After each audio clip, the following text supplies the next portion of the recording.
ہمارے لیے آج کی تلاوت تکوین کی کتاب 3 باب 1 سے 8 آیت تک۔ اور سانپ زمین کے سب جانوروں سے جنہیں خداوند خدا بنا چکا تھا مکار تھا۔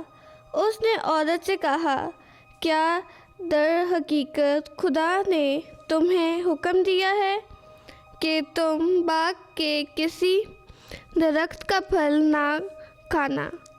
اور عورت نے سانپ سے کہا کہ باغ کے ہر درخت کا پھل ہم کھاتے تو ہیں، مگر جو درخت باغ کے درمیان ہے خدا نے صرف اس کی بابت حکم دیا کہ پھل نہ کھانا اور نہ چھونا ورنہ مر جاؤ گے۔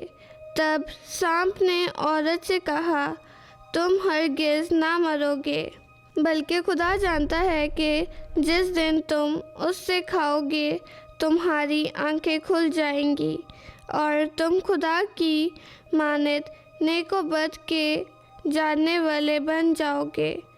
عورت نے بھی دیکھا تھا کہ وہ درخت کھانے میں اچھا اور دیکھنے میں خوشنما اور عقل حاصل کرنے میں خوب معلوم ہوتا ہے، تو اس نے اس کے پھل میں سے لیا اور کھایا اور اپنے شوہر کو بھی دیا، اور اس نے کھایا اور دونوں کی آنکھیں کھل گئیں، اور اپنی عریانی محسوس کر کے انہوں نے انجیر کے پتوں کو سی لیا اور اپنے لیے لنگیاں بنائیں۔